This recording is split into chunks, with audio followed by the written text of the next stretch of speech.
ഈശോയുടെ പീഡാസഹന, കുരിശുമരണ, ഉത്ഥാന രഹസ്യങ്ങളെ ധ്യാനിക്കുന്ന സമയമാണല്ലോ നോമ്പുകാലം.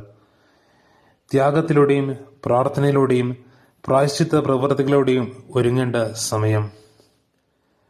ക്രിസ്തുവിൻ്റെ പീഡാസഹനത്തിൻ്റെയും മരണത്തിൻ്റെയും പുനരുത്ഥാനത്തിൻ്റെയും രഹസ്യങ്ങൾ ജീവിക്കാൻ ആത്മാർത്ഥമായി തയ്യാറെടുക്കുന്ന സഭാവിശ്വാസികളെ ക്ഷണിക്കുന്ന കാലമാണ് നോമ്പുകാലം. നോമ്പുകാലത്തിൻ്റെ ആദ്യ ദിവസമാണ് വിഭൂതി തിരുനാളായി ആഘോഷിക്കുന്നത്. കഴിഞ്ഞ വർഷത്തെ ഓശാന ഞായറാഴ്ച കുരുത്തോല കൊണ്ടാണ് നെറ്റിയിൽ ചാരം ഉണ്ടാക്കുന്നത്. ആദ്യകാല സഭയിൽ നിന്നാണ് ചാരം പൂശുന്ന പാരമ്പര്യം സഭയിൽ ആരംഭിക്കുന്നത്.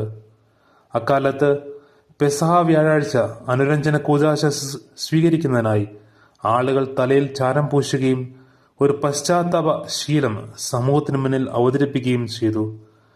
11-ാം നൂറ്റാണ്ട് മുതൽ റോമയിലെ സഭ നോമ്പുകാലത്തിന്റെ തുടക്കത്തിൽ ചാരം പൂശുന്ന പതിവ് ഉണ്ടായിരുന്നു. ചാരം ഒരു പ്രതീകമാണ്. ചാരം പൂശുക എന്നതിന് സ്വന്തം ദുർബലതയെയും മരണത്തെയും തിരിച്ചറിയുക എന്നൊരു അർത്ഥമുണ്ട്.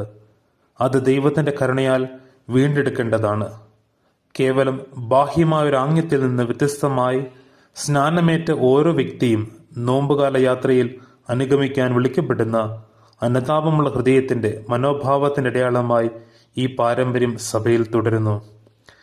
ലത്തീനിൽ സിനിസ് എന്നാണ് ചാരം എന്ന വാക്ക് ഉത്ഭവിക്കുന്നത്.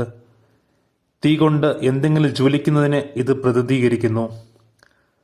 മരണത്തെക്കുറിച്ചുള്ള ഓർമ്മ, വിനയം, തപസ് എന്നിവയുടെ പ്രതീകാത്മക അർത്ഥത്തെ ചാരം എന്ന പ്രതീകം ഓർമ്മിപ്പിക്കുന്നു.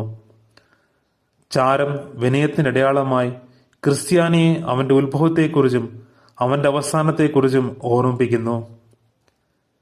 ദൈവം ഭൂമിയിലെ പൊടി കൊണ്ട് മനുഷ്യനെ സൃഷ്ടിച്ചു. ഉൽപ്പത്തി പുസ്തകം 2-ാം അധ്യായം 7-ാം വാക്യം. നിങ്ങൾ ഭൂമിയിലേക്ക് മടങ്ങി വരുന്നതുവരെ നിങ്ങളെ അതിൽ നിന്ന് സൃഷ്ടിച്ചു. കഴിഞ്ഞ വർഷത്തെ ഓശാന ഞായറാഴ്ച ആശീർവദിച്ച കുരുത്തോലകൾ ഉപയോഗിച്ചാണ് വിഭൂതി തിരുനാളിനേക്ക് ആവശ്യമായ ചാരം ഉണ്ടാക്കുന്നത്.